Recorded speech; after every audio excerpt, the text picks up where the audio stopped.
Bonsoir. Je vais lire d'un texte qui s'appelle L'espèce littéraire de Maurice Blanchot, un philosophe français. Euh, je commence. Chapitre 1. La solitude essentielle. Il semble que nous apprenions quelque chose sur l'art, quand nous éprouvons ce que voudrait désigner le mot solitude. De ce mot, on a fait un grand abus. Cependant, être seul, qu'est-ce que cela signifie? Quand étant seul, se poser cette question ne doit pas seulement nous ramener à des opinions pathétiques. La solitude au niveau du monde est une blessure sur laquelle il n'y a pas ici à épiloguer. Nous ne visons pas davantage la solitude de l'artiste, celle qui, dit-on, lui serait nécessaire pour exercer son art. Quand Rilke écrit la Comtesse de Sommelbach le 3 août 1907,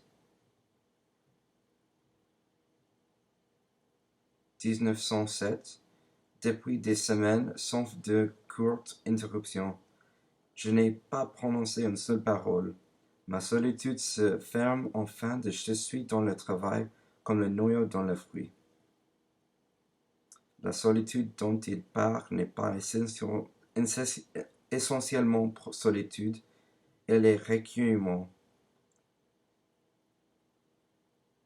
La solitude de l'œuvre.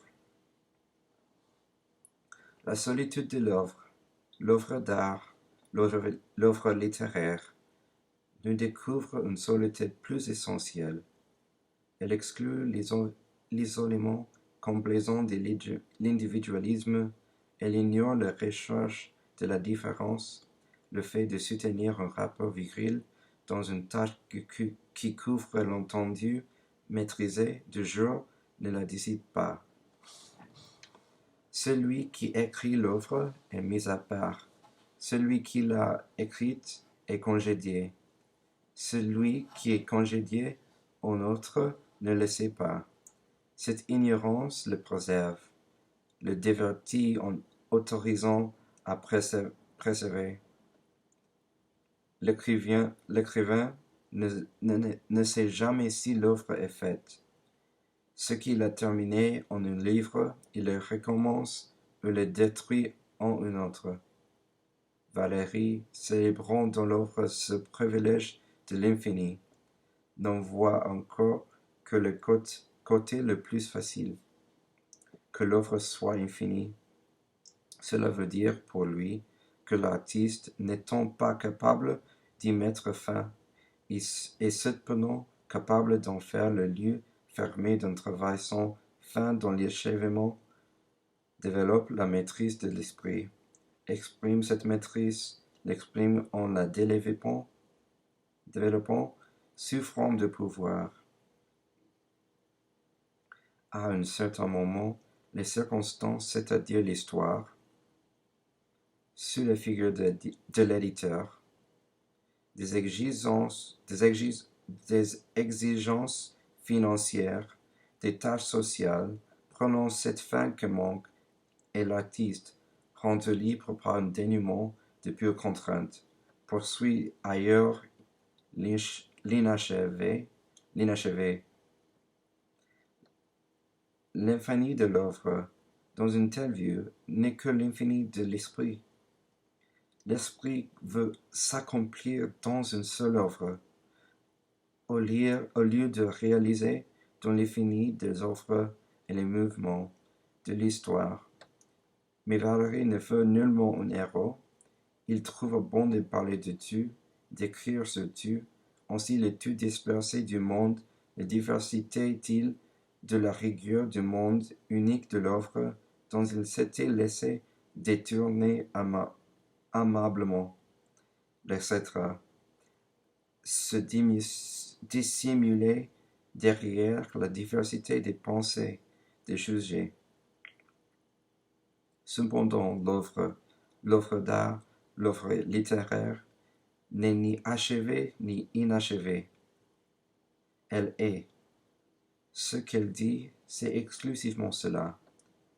Qu'elle est, et rien de plus. En dehors de cela, on n'est rien. Qui veut lui faire exprimer davantage ne trouve rien, trouve qu'elle n'exprime rien.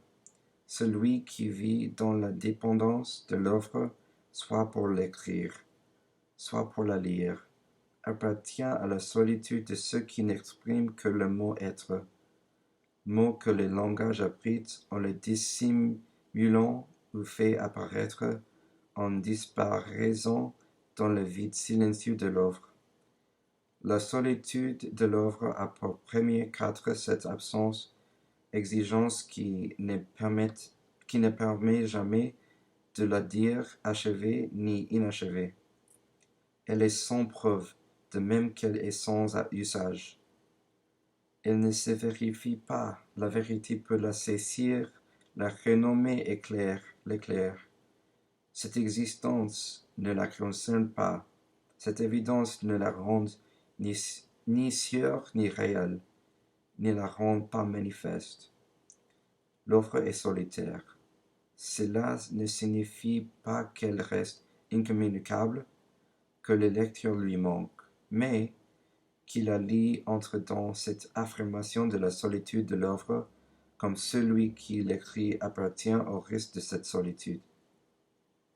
Et ça, c'est tout pour maintenant.